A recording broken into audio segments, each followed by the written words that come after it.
Hello friends, Kannada ತಂತ್ರಾಂಶ YouTube ಚಾನಲ್ನ ಮತ್ತೊಂದು ಹೊಸ ವೀಡಿಯೋಗೆ ನಿಮ್ಮೆಲ್ಲರನ್ನೂ ಆತ್ಮೀಯ ಸ್ವಾಗತಿಸ್ತಾ ಇದ್ದೀನಿ. ನಾನು ನಿಮ್ಮ ಸ್ನೇಹಿತ ಘಟಕ್ ಸಿಂಗ್ ಮಾತಾಡ್ತಾ ಇರೋದು. ಸ್ನೇಹಿತರೆ, ಇವತ್ತಿನ ವೀಡಿಯೋಲಿ ನಾನು ನಿಮಗೆಲ್ಲ ಯಾವ ರೀತಿ ಯೂಟ್ಯೂಬಲ್ಲಿ ಜೆಮಿನಿ ಇಂಟಿಗ್ರೇಟ್ ಆಗಿದೆ, ಅಷ್ಟೇ ಅಲ್ಲದೆ ನಾವು ಯೂಟ್ಯೂಬ್ ಲಿಂಕನ್ನು ಜೆಮಿನಿಗೆ ಶೇರ್ ಮಾಡೋದ್ರಿಂದ ಅದರ ಸಮರಿ ಪಡ್ಕೊಬೋದು ಮತ್ತು ಅದರ ಡಿಸ್ಕ್ರಿಪ್ಷನಲ್ಲಿರೋ ಲಿಂಕ್ಸನ್ನು ಪಡ್ಕೊಬೋದು. ಇನ್ನೂ ಹಲವಾರು ರೀತಿಯಲ್ಲಿ ಯೂಸ್ ಆಗುತ್ತೆ ಇನ್ಫಾರ್ಮೇಷನ್ ಪಡ್ಕೊಳ್ಳೋದಕ್ಕೆ. ಸೊ ಇದೆಲ್ಲ ಯಾವ ರೀತಿ ಮಾಡೋದು ಅಂತ ತಿಳಿಸ್ಕೊಡ್ತಾ ಇದ್ದೀನಿ.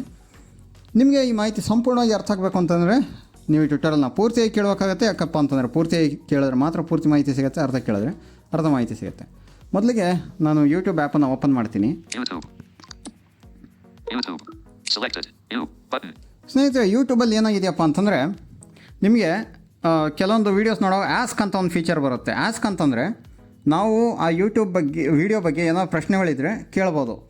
ಫಾರ್ ಎಕ್ಸಾಂಪಲ್ಲು ವೀಡಿಯೋ ಸಮರಿ ತಿಳ್ಕೊಬೋದು, ಅಥವಾ ಏನಾದರೂ ಒಂದು ಪರ್ಟಿಕ್ಯುಲರ್ ಕ್ವಶನ್ಗೆ ಆನ್ಸರ್ ತಿಳ್ಕೊಬೋದು.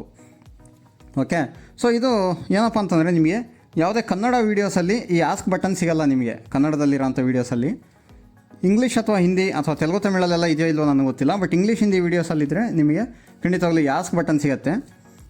ನೀವು ಅಲ್ಲಿಂದನೇ ಪ್ರಶ್ನೆ ಕೇಳಿ ಉತ್ತರ ಪಡ್ಕೊಬೋದು ವೀಡಿಯೋ ಬಗ್ಗೆ. Okay, so for example first ನಾನು ಒಂದು ಕನ್ನಡ ವಿಡಿಯೋ ಪ್ಲೇ ಮಾಡಿ ತೋರಿಸ್ತೀನಿ ನಿಮಗೆ. ನಾವು ಇರಾನ್ ಒಟ್ಟಿಗೆ ಕೆಲಸ ಮಾಡ್ತೀವಿ. ಟ್ರಂಪ್ ಇದು ಮಸ್ತ್ ಮಗ, ಅದು ಫುಲ್ ನ್ಯೂಸ್ ನೋಡಿ. ಇದಕ್ಕೆ ಯಾವುದೇ ರೀತಿ ಆಸ್ಕ್ ಬಟನ್ ಸಿಗಲ್ಲ. ಆಸ್ಕ್ ಬಟನ್ ಎಲ್ಲಿ ಸಿಗತ್ತಪ್ಪ ಅಂತಂದ್ರೆ ನಿಮಗೆ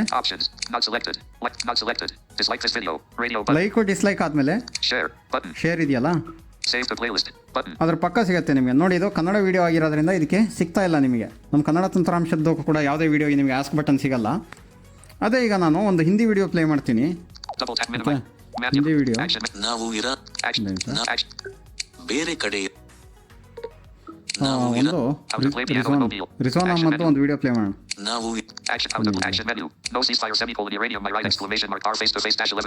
ಇದು ಫೇಸ್ ಟು ಫೇಸ್ ಅಂತ ಚಾನಲ್. ಎಸ್, ಇದರಲ್ಲಿ ನೋಡಿ, ಇದು ಹಿಂದಿ ವಿಡಿಯೋ ಆಗಿರೋದ್ರಿಂದ ಇದಕ್ಕೆ ಆಸ್ಕ್ ಬಟನ್ ಸಿಗುತ್ತೆ. ಯೂಟ್ಯೂಬ್ ಒಂದೇ ನಿಮಿಷ ಕ್ರ್ಯಾಶ್ ಆಯ್ತದು. ಎಸ್, ಇಲ್ಲಿಂದಾನೇ ನಾವು ಡೈರೆಕ್ಟಾಗಿ ಮತ್ತೆ ಪ್ಲೇ ಮಾಡೋಣ ವಿಡಿಯೋ. ಎಸ್, ಈಗ ನೋಡಿ ಆಸ್ಕ್ ಬಟನ್ ಸಿಗುತ್ತೆ ಇಲ್ಲಿ.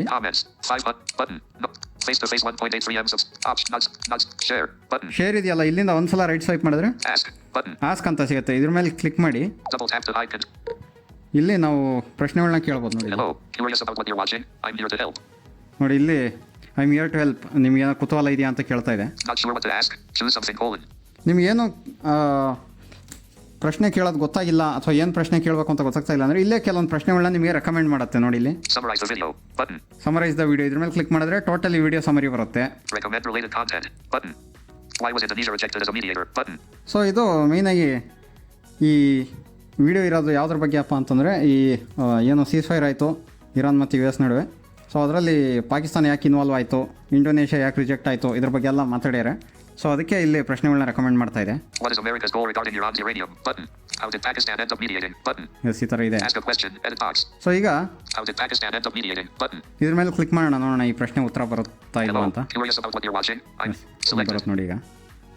According to the speaker, the search for a mediator was difficult because other potential options were ruled out: Europe was not an option due to the nature of the conflict involving the US and Israel. Open parent 8:19-8:21 closed parent. Middle Eastern countries were excluded because Iran does not identify as Arab and is in conflict with several Sunni nations, and no country in the region wanted to take credit for brokering the deal. Open parent 8:29-8:56 closed parent.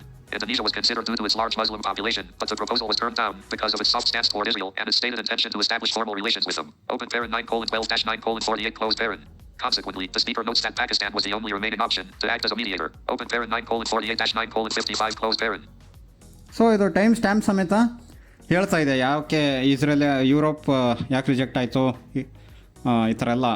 Okay, so Indonesia ಯಾಕೆ reject ಆಯಿತು, ಪಾಕಿಸ್ತಾನ ಯಾಕೆ consider ಮಾಡಿದ್ರು ಅಂತೆಲ್ಲ speaker ಏನು ಹೇಳಿದಾರೋ ಅದನ್ನೇ ಹೇಳ್ತಾ ಇದೆ. So ನಾವು ಬೇಕಾದರೆ ಮತ್ತೆ ನಮ್ಮ ಮ್ಯಾನ್ಯುವಲ್ ಕ್ವಶನ್ಸ್ ಏನಾದರೂ ಇದ್ದರೆ ಅಂತಂದರೆ ನಾವು ಓನಾಗಿ ಬರೆಯೋದು ಏನಾದರೂ ಇದ್ದರೆ ಅದನ್ನ ಬರೀಬೋದು ಇಲ್ಲಿ. ನೋಡಿ ಇಲ್ಲೇ ಇನ್ನೂ ಕ್ವಶನ್ಸ್ ಇದ್ದಾವೆ. ಇಲ್ಲಿ ನಾವು ಕ್ವಶನ್ ಟೈಪ್ ಮಾಡಿಬಿಟ್ಟು ಸೆಂಡ್ ಮಾಡ್ಬೋದು. ಸೆಂಡ್ ಮಾಡಿದ್ರೆ ನಮಗೆ ಆ ಪ್ರಶ್ನೆಗೆ ಉತ್ತರ ಸಿಗುತ್ತೆ. ಸೊ ಇದು ಹಿಂದಿ ಇಂಗ್ಲೀಷ್ ವೀಡಿಯೋಸ್ ಏನೋ ಇದು ಆಸ್ಕ್ ಬಟನ್ ಸಿಗುತ್ತೆ.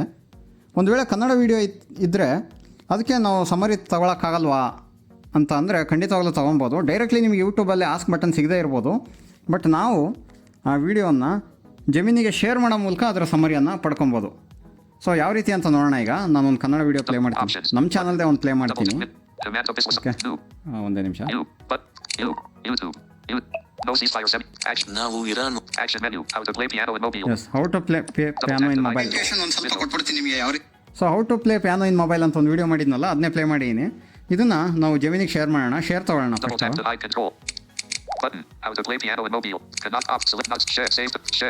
ಎಸ್, ಶೇರ್ ತೊಗೊಂಡು ಇಲ್ಲಿ ಜೆಮಿನಿ ಎಲ್ಲ ಆ್ಯಪ್ಸು ಸಿಗುತ್ತೆ. ಜೆಮಿನಿ ಸಿಗೋವರೆಗೂ ಸೊ ಅಲ್ಲಿ ಸಿಕ್ಕಿಲ್ಲ ಅಂತಂದರೆ ನಮ್ಮ ಪೋಕೋದಲ್ಲಿ ಮೋರ್ ಅಂತ ಬರುತ್ತೆ. ಮೋರ್ ಮೇಲೆ ಕ್ಲಿಕ್ ಮಾಡೋಣ. ಈಗ ಸಿಗುತ್ತೆ ಜೆಮಿನಿ.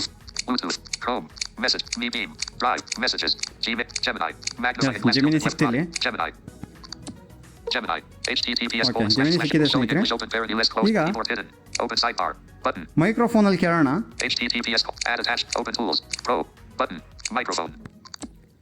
ಈ ವಿಡಿಯೋದಲ್ಲಿ ಏನಿದೆ ಎಂದು ಸಾರಾಂಶ ಹೇಳೋ.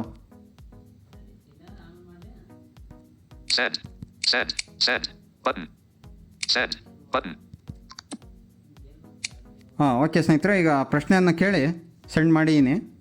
ಈಗ ಅದಕ್ಕೆ ಉತ್ತರ ಬರುತ್ತೆ, ನೋಡೋಣ. ಓಕೆ, ಥಿಂಕ್ ಮಾಡ್ತಾ ಇದೆ. ಓಕೆ, ನೋಡಿ ಇಲ್ಲಿ ಏನೇನು ಆಗ್ತಾಯಿದೆ ಅಂತ ನೋಡ್ಬೋದು. ನಾನು ನೆನ್ನೆ ವಿಡಿಯೋಲ್ಲೂ ಕೂಡ ಹೇಳಿದ್ದೆ ನಿಮಗೆ. ಓಕೆ, ಫ್ಯೂ ಮೋರ್ ಸೆಕೆಂಡ್ಸ್ ಬೇಕಂತೆ. ಸೊ ನಮ್ಮ ಪ್ರಶ್ನೆ ಪಕ್ಕ ಈ ಥರ ಹೇಳುತ್ತೆ, ಅಂದರೆ ಏನಾಗ್ತಾ ಇದೆ ಅನ್ನೋದು ಅಪ್ಡೇಟ್ ಕೊಡುತ್ತೆ. ಸ್ಕಿಪ್ ಇನ್ ಡೆಪ್ತ್ ಥಿಂಕಿಂಗ್ ಅಂತ ಹೇಳುತ್ತಲ್ಲ, ಅಲ್ಲಿಂದ ಲೆಫ್ಟಿಗೆ ಸ್ವೈಪ್ ಮಾಡಬೇಕು. ಅಲ್ಲಿ ನಮಗೆ ಪ್ರೋಗ್ರೆಸ್ ಸಿಗ್ತಾ ಇರುತ್ತೆ. ಇನ್ನೂ ಸ್ವಲ್ಪ ಸೆಕೆಂಡ್ಸ್ ಬೇಕು. ಯಾಕಪ್ಪ ಅಂತಂದರೆ ಸ್ವಲ್ಪ ಲಾಂಗ್ ವಿಡಿಯೋ ಆಗಿರೋದ್ರಿಂದ ಅದು ಸಂಪೂರ್ಣವಾಗಿ ಅರ್ಥ ಮಾಡ್ಕೊಬೇಕಲ್ಲ ಏನೇನು ಹೇಳ್ಯಾರೆ ಅಂತ, ಹಾಗಾಗಿ. ಸೊ ಇನ್ನೂ ಕೂಡ ಪ್ರೊಸೆಸ್ ಆಗ್ತಾ ಇದೆ ಅದು. ಓಕೆ, ಈಗ ನೋಡಿ, ನಾನು ಆ ವಿಡಿಯೋದಲ್ಲಿ ಕೀಬೋರ್ಡ್ ಕನೆಕ್ಟ್ ಮಾಡೋದೆಲ್ಲ ತೋರಿಸಿನಲ್ಲ, ಅದನ್ನು ಈಗ ಅದು ಅನಲೈಸ್ ಮಾಡ್ತಾ ಇದೆ. ಓಕೆ, ಈಗ ಡಿಸ್ಕ್ರಿಪ್ಷನ್ ಸ್ಟೈಲನ್ನು ರಿಫೈನ್ ಮಾಡ್ತಾ ಇದೆ. ಈ ವಿಡಿಯೋದಲ್ಲಿ ಕನ್ನಡ ತಂತ್ರಾಂಶ ಚಾನೆಲ್ನ ಘಟಕ್ ಸಿಂಗ್ ಅವರು ಸ್ಮಾರ್ಟ್ ಫೋನ್ನಲ್ಲಿ ಸುಲಭವಾಗಿ ಮತ್ತು ಕಡಿಮೆ ಖರ್ಚಿನಲ್ಲಿ ಪಿಯಾನೋ ನುಡಿಸುವ ವಿಧಾನವನ್ನು ವಿವರಿಸಿದ್ದಾರೆ. ಈ ವಿಡಿಯೋವನ್ನು ವಿಶೇಷವಾಗಿ ದೃಷ್ಟಿವಿಶೇಷ ಚೇತನರಿಗೆ ವಿಜುವಲಿ ಇಂಪೇರ್ಡ್ ಉಪಯುಕ್ತವಾಗುವಂತೆ ರಚಿಸಲಾಗಿದೆ. ದೃಶ್ಯ ಮತ್ತು ಪ್ರಾಯೋಗಿಕ ವಿವರಣೆ ವಿಡಿಯೋದಲ್ಲಿ ಬಹುಪಾಲು ಆಂಡ್ರಾಯ್ಡ್ ಮೊಬೈಲ್ನ ಸ್ಕ್ರೀನ್ ರೆಕಾರ್ಡಿಂಗ್ ಅನ್ನು ತೋರಿಸಲಾಗಿದೆ. ಹಿನ್ನೆಲೆಯಲ್ಲಿ ಸ್ಕ್ರೀನ್ ರೀಡರ್ ಟಾಕ್ ಬ್ಯಾಕ್ ಧ್ವನಿ ಸ್ಪಷ್ಟವಾಗಿ ಕೇಳಿಸುತ್ತದೆ. ಅವರು ಸಾಮಾನ್ಯ ಕಂಪ್ಯೂಟರ್ ಕೀಬೋರ್ಡ್ ಅನ್ನು OTG ಕೇಬಲ್ ಮೂಲಕ ಮೊಬೈಲ್ಗೆ ಸಂಪರ್ಕಿಸಿ ಪಿಯಾನೋ ನುಡಿಸುವ ಪ್ರಾಕ್ಟಿಕಲ್ ಹಂತಗಳನ್ನು ಸ್ಕ್ರೀನ್ ಮೇಲೆ ತೋರಿಸಿದ್ದಾರೆ. ವಿಡಿಯೋದಲ್ಲಿ ವಿವರಿಸಲಾದ ಮುಖ್ಯ ಹಂತಗಳು: OTG ಆನ್ ಮಾಡುವುದು. ಮೊದಲಿಗೆ ಮೊಬೈಲ್ನ ಸೆಟ್ಟಿಂಗ್ಸ್ನಲ್ಲಿ ಅಡಿಷನಲ್ ಸೆಟ್ಟಿಂಗ್ಸ್ಗೆ ಹೋಗಿ ಅಲ್ಲಿ OTG ಆಪ್ಷನ್ ಅನ್ನು ಆನ್ ಮಾಡುವುದನ್ನು ಸ್ಕ್ರೀನ್ ಮೇಲೆ ತೋರಿಸಲಾಗಿದೆ. ಮಧ್ಯರಾತ್ರಿ 3:23. ವೆಬ್ಸೈಟ್ ಬಳಕೆ ನಂತರ ಗೂಗಲ್ ಕ್ರೋಮ್ ಬ್ರೌಸರ್ ಅನ್ನು ತೆರೆದು ಅದರಲ್ಲಿ onlinepianist.comಗೆ ಲಿಂಕ್ ಎಂಬ ವೆಬ್ಸೈಟ್ಗೆ ಭೇಟಿ ನೀಡುತ್ತಾರೆ. ಬೆಳಗಿನ ಜಾವ 4:36. ಡೆಸ್ಕ್ಟಾಪ್ ಸೈಟ್ ಮೊಬೈಲ್ನಲ್ಲಿ ಎಕ್ಸ್ಟರ್ನಲ್ ಕೀಬೋರ್ಡ್ ಸರಿಯಾಗಿ ಕೆಲಸ ಮಾಡಲು ಕ್ರೋಮ್ನ ಮೇಲ್ಭಾಗದಲ್ಲಿರುವ 3 ಆಪ್ಷನ್ಸ್ 3 ಚುಕ್ಕೆಗಳು ಕ್ಲಿಕ್ ಮಾಡಿ ಡೆಸ್ಕ್ಟಾಪ್ ಸೈಟ್ ಅನ್ನು ಆನ್ ಮಾಡಿಕೊಳ್ಳುವ ದೃಶ್ಯವಿದೆ. ಬೆಳಗ್ಗೆ 6:04. ಪಿಯಾನೋ ನುಡಿಸುವಿಕೆ ಇದಾದ ಬಳಿಕ ಟಾಕ್ ಬ್ಯಾಕ್ ಅನ್ನು ಆಫ್ ಅಥವಾ ಮ್ಯೂಟ್ ಮಾಡಿ ಕಂಪ್ಯೂಟರ್ ಕೀಬೋರ್ಡ್ನ ಕೀಗಳನ್ನು ಒತ್ತುತ್ತಾ ನೇರವಾಗಿ ಪಿಯಾನೋ ನುಡಿಸಿ ತೋರಿಸುತ್ತಾರೆ. ಬೆಳಗ್ಗೆ 6:53. ಕೀಬೋರ್ಡ್ ಕೀಗಳ ಜೋಡಣೆ ಕೀ ಮ್ಯಾಪಿಂಗ್. ಅವರು ಕೀಬೋರ್ಡ್ನ ಯಾವ ಕೀಗಳು ಯಾವ ಸ್ವರಗಳನ್ನು ನುಡಿಸುತ್ತವೆ ಎಂದು ಪ್ರಾಕ್ಟಿಕಲ್ ಆಗಿ ನುಡಿಸಿ ವಿವರಿಸಿದ್ದಾರೆ. Q, W, E, R, T ಲೈನ್ನ ಕೀಗಳನ್ನು ಒತ್ತಿದಾಗ ಕ್ರಮವಾಗಿ ಸ, ರಿ, ಗ, ಮ, ಪ ಸ್ವರಗಳು ಮೂಡುತ್ತವೆ. ಅದರ ಮೇಲಿರುವ 1, 2, 3 ನಂಬರ್ ಲೈನ್ ಅನ್ನು ಬಳಸಿದಾಗ ಒಂದೇ ನಿಮಿಷ, ಅದು ಇಂಟರ್ಫಿಯರ್ ಆಯಿತು. ಕೋಮಲ ಸ್ವರಗಳು ಕೋಮಲ್ ಸ್ವರಾಸ್ ಬರುತ್ತವೆ. ಝೆಡ್ ಲೈನ್ನ ಕೀಗಳನ್ನು ಬಳಸಿ ಮುಂದಿನ ಸ್ವರಗಳನ್ನು ಮುಂದುವರಿಸಬಹುದು. ಎಡಗೈಯಲ್ಲಿ ಕಾರ್ಡ್ಸ್ ಹಿಡಿದು ಬಲಗೈಯಲ್ಲಿ ಸ್ವರಗಳನ್ನು ನುಡಿಸುವ ಪ್ರಾತ್ಯಕ್ಷಿಕೆಯನ್ನು ನೀಡಿದ್ದಾರೆ. ಲ್ಯಾಪ್ಟಾಪ್ ಅಥವಾ ಕಂಪ್ಯೂಟರ್ನಲ್ಲಿ ಕೂಡ ಇದೇ ವೆಬ್ಸೈಟ್ ಬಳಸಿ ಪಿಯಾನೋ ನುಡಿಸಬಹುದು. ಆದರೆ ಕೀಗಳು ಸರಿಯಾಗಿ ಕೆಲಸ ಮಾಡಲು ಜಾಸ್ ಅಥವಾ NVDA ನೋಟಿಫಿಕೇಶನ್ ಬಂದು ಆಫ್ ಆಗ್ತದೆ ನಂತಹ ಸ್ಕ್ರೀನ್ ರೀಡರ್ಗಳನ್ನು ಆಫ್ ಮಾಡಬೇಕು ಎಂದು ಅವರು ಸಲಹೆ ನೀಡಿದ್ದಾರೆ. ಬೆಳಗ್ಗೆ 11:05. ಇದು ಕೇವಲ ಹವ್ಯಾಸಕ್ಕಾಗಿ ದುಬಾರಿ ಕೀಬೋರ್ಡ್ ಖರೀದಿಸಲು ಇಷ್ಟಪಡದವರಿಗೆ ಬಹಳ ಉಪಯುಕ್ತವಾದ ಮಾಹಿತಿಯಾಗಿದೆ. ಹ್ಯಾಂಗ್ on, sorry, let me try that again. Okay ಈ ವಿಡಿಯೋದಲ್ಲಿ ಕನ್ನಡ ತಂತ್ರಾಂಶ ಓಕೆ ಸ್ನೇಹಿತರೆ, ಕೇಳಿಸ್ಕೊಂಡ್ರಿ ಅದು ಯಾವ ರೀತಿ ನೀಟಾಗಿ ಟೋಟಲಿ ಏನು ಮಿಸ್ ಮಾಡ್ದಂಗೆ step by step time stamp ಸಮೇತ ನೀಟಾಗಿ ವಿವರಣೆ ಕೊಡ್ತು ಅಲ್ವಾ. ಜಮೀನಿಗೆ ಶೇರ್ ಮಾಡಿ ನಾವು ಇಷ್ಟೆಲ್ಲ ಪ್ರಯೋಜನ ಪಡ್ಕೊಬೋದು. ಈಗ ಇನ್ನೊಂದು ಟ್ರೈ ಮಾಡೋಣ. ಇದರಲ್ಲಿ ನಾನು ಯಾವ ಹಾಡು ನುಡಿಸೀನಿ ಅಂತ ಕೇಳೋಣ, ನೋಡೋಣ ಅದು ಆನ್ಸರ್ ಕೊಡುತ್ತಾ ಇಲ್ವಾ. Pro. Button. Open tools. Pro. Microphone. ಈ ವಿಡಿಯೋದಲ್ಲಿ ಯಾವ ಯಾವ ಹಾಡುಗಳನ್ನು ನುಡಿಸಲಾಗಿದೆ? Send. ಓಕೆ ಸ್ನೇಹಿತರೆ, ಈಗ ಸೆಂಡ್ ಮಾಡಿ ನೀವು ಪ್ರಶ್ನೆನ Ask Gemini. ನೋಡಿ. ಈಗ List. ಈ ವಿಡಿಯೋದಲ್ಲಿ ಯಾವ ಯಾವ ಹಾಡುಗಳನ್ನು ಮೂಡಿಸಲಾಗಿದೆ? ಮೂಡಿಸಲಾಗಿದೆ ಅಂತ ತೊಗೊಂಡಿದೆ, ಪರವಾಗಿಲ್ಲ, ಜಮೀನಿ ಅರ್ಥ ಮಾಡ್ಕೊಳ್ಳುತ್ತೆ. List. ಇನ್ನೂ ಕೂಡ ಪ್ರೊಸೆಸಿಂಗ್ ಸ್ಟಾರ್ಟ್ ಮಾಡಿಲ್ಲ ಅದು. ನೋಡಿ, ಅದು ಪ್ರೊಸೆಸ್ ಸ್ಟಾರ್ಟ್ ಮಾಡಿದೆಯಾ ಇಲ್ವಾ ಅಂತ ನಾವು ಇಲ್ಲಿ ತಿಳ್ಕೊಬೋದು. ಪ್ರಶ್ನೆಯಿಂದ ನೀವು ಒಂದ್ಸಲ ರೈಟ್ ಸ್ವೈಪ್ ಮಾಡಿದ್ರೆ ಏನಾದರೂ ಪ್ರೊಸೆಸಿಂಗ್ ಸ್ಟಾರ್ಟ್ ಮಾಡಿದರೆ ಅಲ್ಲಿ ಹೇಳ್ತಾ ಇರುತ್ತೆ ಅದು ಐಡೆಂಟಿಫೈಯಿಂಗ್ ದ ಇನ್ಫಾರ್ಮೇಷನ್, ಈ ಥರ ಏನೋ ಒಂದು ಹೇಳ್ತಾ Ask ಇರುತ್ತೆ. Gemini. List. List. ಓಕೆ, ಇನ್ನೂ ಕೂಡ ಅದು ಇನ್ಫಾರ್ಮೇಷನ್ನ ಸರ್ಚ್ ಮಾಡ್ತಾ ಇದೆ. List. Ask Gemini. List. ಈ ವಿಡಿಯೋದಲ್ಲಿ List. ಸೊ ನೋಡಿ, ನಾನು ಹೇಳಿದೆ ನಿಮಗೆ ಸುಮಾರು ಲೇಟ್ ಆಗುತ್ತೆ ಕೆಲವೊಂದು ಸಲ ಜಮೀನಿ ನಮಗೆ ರೆಸ್ಪಾನ್ಸ್ ಕೊಡೋದಕ್ಕೆ ಅಂತ. ಅದಕ್ಕೆ ಇದೇ ಉದಾಹರಣೆ. ಇದು ಮೋಸ್ಟ್ಲಿ ಆನ್ಸರ್ ಕೊಡೋಕ್ಕೆ ನಮಗೆ ಒಂದು 2 ನಿಮಿಷ ಆಗ್ಬೋದು, ಅದಕ್ಕಿಂತ ಮೇಲೇನೂ ಆಗ್ಬೋದು. ನೋಡಿ, List. ಇನ್ನಾದರೂ ಕೂಡ ಅದು ಇನ್ನೂ ಪ್ರೊಸೆಸ್ ಆಗ್ತಾನೇ ಇದೆ. Stop generating response. Button. ನೋಡಿ, ಸ್ಟಾಪ್ ಜನ್ರೇಟಿಂಗ್ ರೆಸ್ಪಾನ್ಸ್ ಅಂತ ಇದೆಯಲ್ಲ, ಹಂಗಂತಂದರೆ ಆಲ್ರೆಡಿ ನಮ್ಮ ಇನ್ಪುಟ್ ತೊಗೊಂಡಿದೆ, ಅದು ಪ್ರೊಸೆಸ್ ಆಗ್ತಾ ಇದೆ ಅಂತ. ಅಲ್ಲಿ ಸೆಂಡ್ ಅಂತ ಬಂದರೆ ಇನ್ನೂ ಪ್ರೊಸೆಸ್ ಸ್ಟಾರ್ಟ್ ಆಗಿಲ್ಲ, ನಾವು ಸೆಂಡ್ ಮಾಡಬೇಕು ಅಂತ. ಸ್ಟಾಪ್ ಜನ್ರೇಟಿಂಗ್ ರೆಸ್ಪಾನ್ಸ್ ಅಂತ ಬಂದರೆ ಸ್ಟಾರ್ಟ್ ಆಗಿದೆ ಅಂತ ಆಗಲೇ. Page. Add page. 11 minutes. Stop recording. Button. Okay, Page.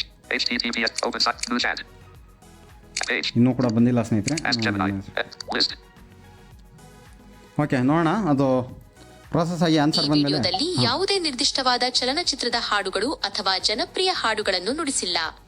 ಬದಲಾಗಿ ಮೊಬೈಲ್ನಲ್ಲಿ ಕಂಪ್ಯೂಟರ್ ಕೀಬೋರ್ಡ್ ಬಳಸಿ ಪಿಯಾನೋ ಹೇಗೆ ಕೆಲಸ ಮಾಡುತ್ತದೆ ಎಂಬುದನ್ನು ಪ್ರಾಕ್ಟಿಕಲ್ ಆಗಿ ತೋರಿಸಲು ಅವರು ಕೇವಲ ಕೆಲವು ಸ್ವರಗಳು ಮತ್ತು ಸಣ್ಣ ಟ್ಯೂನ್ಗಳನ್ನು ಮಾತ್ರ ನುಡಿಸಿದ್ದಾರೆ. 0 ಗಂಟೆಗಳು 0 ನಿಮಿಷಗಳು ಮತ್ತು 15 ಸೆಕೆಂಡುಗಳು ರಿಂದ ವಿಡಿಯೋದ ಆರಂಭದಲ್ಲಿ ವೀಕ್ಷಕರಿಗೆ ತಾನು ಮೊಬೈಲ್ನಲ್ಲಿಯೇ ಪಿಯಾನೋ ನುಡಿಸುತ್ತಿದ್ದೇನೆ ಎಂದು ತೋರಿಸಲು ಒಂದು ಸಣ್ಣ ಬೇಸಿಕ್ ಟ್ಯೂನ್ ಅನ್ನು ನುಡಿಸಿದ್ದಾರೆ. 0 ಗಂಟೆಗಳು 8 ನಿಮಿಷಗಳು ಮತ್ತು 20 ಸೆಕೆಂಡುಗಳು. ಯಾವುದೇ ನಿರ್ದಿಷ್ಟ ಹಾಡಿನ ಬದಲಿಗೆ ಸಂಗೀತದ ಮೂಲ ಸ್ವರಗಳಾದ ಸ, ರಿ, ಗ, ಮ, ಪ, ಎಸ್, ಎ, ರಿ, ಗ, ಮ, ಪ ಹಾಗೂ ಕೋಮಲ ಸ್ವರಗಳನ್ನು ಕಂಪ್ಯೂಟರ್ ಕೀಬೋರ್ಡ್ನ ಯಾವ ಕೀಗಳಿಂದ, ಉದಾಹರಣೆಗೆ Q, W, E, R, T ಕೀಗಳು ನುಡಿಸಬೇಕು ಎಂದು ತೋರಿಸಿದ್ದಾರೆ. 0 ಗಂಟೆಗಳು 12 ನಿಮಿಷಗಳು ಮತ್ತು 11 ಸೆಕೆಂಡುಗಳು. ಎಡಗೈಯಲ್ಲಿ ಕಾರ್ಡ್ಸ್ ಹಿಡಿದು ಬಲಗೈಯಲ್ಲಿ ಸ್ವರಗಳನ್ನು ಒಟ್ಟಿಗೆ ಹೇಗೆ ನುಡಿಸಬಹುದು ಎಂಬುದಕ್ಕೆ ಒಂದು ಸಣ್ಣ ಉದಾಹರಣೆ ಡೆಮಾನ್ಸ್ಟ್ರೇಷನ್ ನೀಡಿದ್ದಾರೆ. ಸ್ವತಃ ಅವರೇ ವಿಡಿಯೋದಲ್ಲಿ 0 ಗಂಟೆಗಳು 12 ನಿಮಿಷಗಳು ಮತ್ತು 51 ಸೆಕೆಂಡುಗಳ ಸಮಯದಲ್ಲಿ ನನಗೆ ಪೂರ್ಣವಾಗಿ ನುಡಿಸಲು ಬರುವುದಿಲ್ಲ, ಇದೊಂದು ಕೇವಲ ಉದಾಹರಣೆಯಷ್ಟೇ ಎಂದು ಸ್ಪಷ್ಟಪಡಿಸಿದ್ದಾರೆ. ಹೀಗಾಗಿ ಇದರಲ್ಲಿ ಕೇವಲ ತಂತ್ರಜ್ಞಾನದ ಬಳಕೆಯ ಡೆಮೋ ಮಾತ್ರ ಇದೆ ಹೊರತು ಯಾವುದೇ ಪೂರ್ಣ ಪ್ರಮಾಣದ ಹಾಡುಗಳಿಲ್ಲ. ಓಕೆ ಸ್ನೇಹಿತರೆ, ಇದು ಇಷ್ಟೆಲ್ಲ ಮಾಹಿತಿ ಕೊಡ್ತೀವಿ. ಈಗ ನೋಡೋಣ, ಕೆಲವ್ರಿಗೆ ಏನಾಗುತ್ತೆ, ಯೂಟ್ಯೂಬ್ ಡಿಸ್ಕ್ರಿಪ್ಷನಲ್ಲಿ ಲಿಂಕ್ ಓಪನ್ ಮಾಡೋದು ಕಷ್ಟ ಆಗುತ್ತೆ. ಸೊ ಡೈರೆಕ್ಟ್ಲಿ ಲಿಂಕ್ ತಂದುಕೊಡುತ್ತಾ ಇಲ್ವಾ ನೋಡೋಣ. Pro. Button. Open tools. Pro. Microphone. ನನಗೆ ಡಿಸ್ಕ್ರಿಪ್ಷನಲ್ಲಿ ಹಾಕಿರುವ ಈ ವೆಬ್ಸೈಟ್ ಲಿಂಕ್ ಬೇಕು. Send. ಓಕೆ, ಸೆಂಡ್ ಮಾಡೀನಿ. Page. ಪ್ರಶ್ನೆ ಕರೆಕ್ಟಾಗಿ ತಗೊಂಡಿದ್ಯಾ ನೋಡೋಣ. HTTPS page. Stop generating response. Page. Response ಅಂತೂ HTTPS. Ask ಪ್ರೊಸೆಸ್ ಆಗ್ತಾ ಇದೆ. Gemini. List. ನನಗೆ ಡಿಸ್ಕ್ರಿಪ್ಷನ್ನಲ್ಲಿ ಹಾಕಿರುವ ಈ ವೆಬ್ಸೈಟ್ ಲಿಂಕ್ ಬೇಕು. ಓಕೆ, ಪ್ರಶ್ನೆ ಏನೋ ಕರೆಕ್ಟಾಗಿ ತಗೊಂಡಿದೆ. List. ನೋಡೋಣ ಅದನ್ನ ಕರೆಕ್ಟಾಗಿ ಅದು ಫಿಲ್ಟರ್ ಮಾಡಿ ಲಿಂಕ್ ಕೊಡುತ್ತಾ ಇಲ್ವಾ ಅಂತ. ಸೊ ನಾನು ಹೇಳಿದೆ ನಿಮಗೆ ನಿನ್ನೆ ಲೇಟ್ ಆಗುತ್ತೆ ಅಂತ. ನೋಡಿ, ಇಷ್ಟೊತ್ತು ಲೇಟ್ ಆಗುತ್ತೆ. ನಿನ್ನೆ ನಾನು ವೀಡಿಯೋ ಮಾಡುವಾಗ ನಿಮಗೆ ತೋರಿಸೋ ಅಷ್ಟೊಂದು ಲೇಟ್ ಆಗಿರಲಿಲ್ಲ. ಇವಾಗ ಲೇಟ್ ಆಗ್ತಾ ಇದೆ. ಅದಕ್ಕೆ ಏನೇನು ಫ್ಯಾಕ್ಟರ್ಸ್ ಅಂತ ಹೇಳಿದ್ದೆ. ಒಂದು, ನಾನು ಪ್ರೋ ವರ್ಷನ್ ಯೂಸ್ ಮಾಡ್ತಾ ಇರೋದು, ಅದು ಸ್ವಲ್ಪ ಲೇಟ್ ರೆಸ್ಪಾನ್ಸ್ ಕೊಡುತ್ತೆ. ಮತ್ತೊಂದು ಕಾರಣ, ನಾನು ಸೆಂಡ್ ಮಾಡಬೇಕು. ಸೊ ಕೆಲವರು ಸೆಂಡ್ ಮಾಡೋದು ಮರ್ತೋಗ್ಬೋದು, ಹಾಗಾಗಿ ನಿಮಗೆ ಜಮಿನಿ ರೆಸ್ಪಾನ್ಸ್ ಮಾಡ್ತಾ ಇಲ್ಲ ಅಂತ ಅನ್ಸ್ಬೋದು. Ask Gemini. List. ಸೊ ನೋಡೋಣ, ಇನ್ನೂ ಕೂಡ ಕೊಟ್ಟಿಲ್ಲ ಅದು. ನನಗೆ List. ಇನ್ನೂ ಪ್ರೋಸೆಸ್ ಆಗ್ತಾನೇ ಇದೆ ಸ್ನೇಹಿತರೆ. ಅವಾಗಲೇ ಒಂದು 2 ನಿಮಿಷ ಟೈಮ್ ಆಯಿತು, ಈಗಲೂ ಕೂಡ ಅಷ್ಟೊತ್ತೇ ಟೈಮ್ ಆಗ್ಬೋದು. ಅದು ಆ ಮಾಹಿತಿನ ತರೋಷ್ಟರಲ್ಲಿ ನೀವು ವಿಡಿಯೋನ ಲೈಕ್ ಮಾಡಿ, ನಿಮ್ಮ ಸ್ನೇಹಿತರೊಂದಿಗೆ ಶೇರ್ ಮಾಡಿ. ಮೇಯ್ನಾಗಿ ಯಾಕಪ್ಪ ಅಂತಂದರೆ ಇದು AI ಕಾಲ. AI ಬಗ್ಗೆ ಮೇಯ್ನಾಗಿ ನಾವು ತಿಳ್ಕೊಂಡಿರ್ಬೇಕು, ಎಲ್ಲೆಲ್ಲಿ ನಾವು ಯೂಸ್ ಮಾಡ್ಬೋದು, ಯಾವ ರೀತಿ ಎಫೆಕ್ಟಿವ್ ಆಗಿ ಯೂಸ್ ಮಾಡಬೇಕು ಅನ್ನೋದನ್ನ. ಹಾಗಾಗಿ ಶೇರ್ ಮಾಡಿ. ಹಾಗೆ ಹೆಚ್ಚು ಜನರಿಗೆ ವೀಡಿಯೋ ರೆಕಮೆಂಡ್ ಆಗಬೇಕು ಅಂತಂದರೆ ಲೈಕ್ ಮಾಡಿ. ನಾವು ಮಾಡ್ತಾ ಇರೋಂಥ ಕೆಲಸ ನಿಮ್ಗೆ ಇಷ್ಟ ಆಗ್ತಾಯಿದ್ರೆ ಚಾನಲ್ನ ಯಾರು ಸಬ್ಸ್ಕ್ರೈಬ್ ಮಾಡದೆ ನೋಡ್ತಾ ಇರೋ ಸಬ್ಸ್ಕ್ರೈಬ್ ಮಾಡಿ. ಹಾಗೆ ನಿಮ್ಮ ಸ್ನೇಹಿತರು ಕೂಡ ಹೇಳಿ ಈ ಥರ ಒಂದು ಚಾನಲ್ ಇದೆ, ಒಳ್ಳೊಳ್ಳೆ ವೀಡಿಯೋಸ್ ಮಾಡ್ತಾರೆ ಸ್ಕ್ರೀನ್ ರೀಡರ್ಸ್ ಜೊತೆ ಅಂತ. ಹಾಗೆ ಯಾರು ಸೂಪರ್ ಥ್ಯಾಂಕ್ಸ್ ಮೂಲಕ ಸಪೋರ್ಟ್ ಮಾಡೋಂಗಿದ್ರು ಕೂಡ ಖಂಡಿತವಾಗ್ಲೂ ಮಾಡ್ಬೋದು. ನನಗೆ ಓಕೆ, ಇನ್ನೂ ಕೂಡ ಪ್ರೊಸೆಸ್ ಆಗ್ತಾಯಿದೆ ಸ್ನೇಹಿತರೆ. ಹಾಗೆ ನಾವು ನಮ್ಮ ಕೈಲಾದಷ್ಟು ನಿಮಗೆ ಅರ್ಥ ಆಗೋ ರೀತಿಯಲ್ಲಿ ಹೊಸ ಹೊಸ ಮಾಹಿತಿಗಳನ್ನ, ಟೆಕ್ನಾಲಜಿ ಬಗ್ಗೆ ಮಾಹಿತಿನ ಕೊಡೋಂಥ ಪ್ರಯತ್ನ ಮಾಡ್ತಾನೆ ಇರ್ತೀವಿ. ಅತಿ ಶೀಘ್ರದಲ್ಲೇ ನಮ್ಮ KTPL cricket and cricket tournament ಕೂಡ ಬರ್ತಾಯಿದೆ.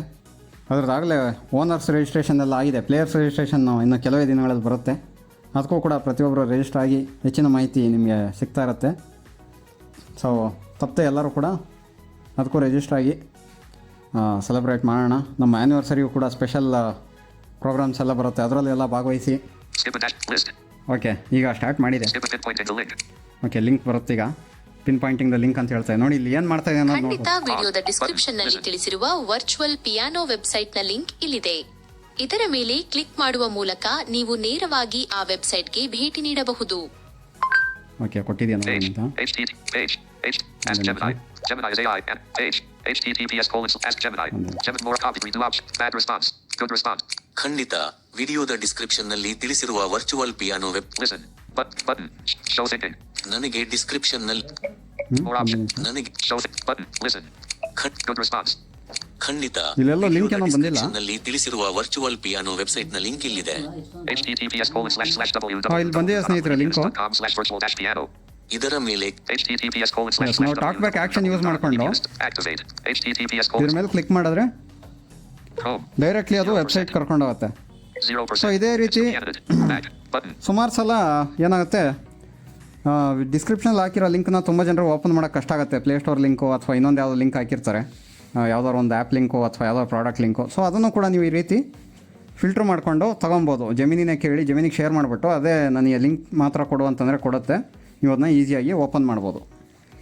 ಸೊ ಇದು ಇವತ್ತಿನ ಮಾಹಿತಿ ಆಗಿತ್ತು ಸ್ನೇಹಿತರೆ. ಯಾವ ರೀತಿ ನಾವು ಜೆಮಿನಿ ಯೂಸ್ ಮಾಡಿಕೊಂಡು ಯೂಟ್ಯೂಬ್ ವೀಡಿಯೋಸ್ನ ಸಮರೈಸ್ ಮಾಡ್ಕೊಬೋದು ಅಥವಾ ಜೆಮಿನಿಗೆ ಶೇರ್ ಮಾಡಿ ಅದರ ಸಮರಿ ಪಡ್ಕೊಳ್ಳೋದಲ್ಲದೆ ಇನ್ನು ಯಾವ್ಯಾವ ರೀತಿ ಯೂಸ್ ಮಾಡ್ಕೊಬೋದು ಅನ್ನೋದನ್ನ ತಿಳಿಸ್ಕೊಡೋಂಥ ಪ್ರಯತ್ನ. ನಿಮಗೆ ವಿಡಿಯೋ ಇಷ್ಟ ಆಗಿದ್ದರೆ ಸ್ನೇಹಿತರೊಂದಿಗೆ ಶೇರ್ ಮಾಡಿ, ಹಾಗೆ ವಿಡಿಯೋನ ಲೈಕ್ ಮಾಡಿ ಅಂತ ಹೇಳ್ತಾ ಈ ವಿಡಿಯೋನ ಮುಗಿಸ್ತಾ ಇದ್ದೀನಿ. ಮತ್ತೊಮ್ಮೆ ಯಾವುದಾದ್ರು ಒಂದು ಹೊಸ ಮಾಹಿತಿಯೊಂದಿಗೆ ನಿಮ್ಮನ್ನ ಭೇಟಿ ಆಗ್ತೀನಿ. ಅಲ್ಲಿವರೆಗೂ ಜೈ ಹಿಂದ್, ಒಂದೇ ಮಾತರಂ, ಜೈ ಕರ್ನಾಟಕ ಮಾತೆ.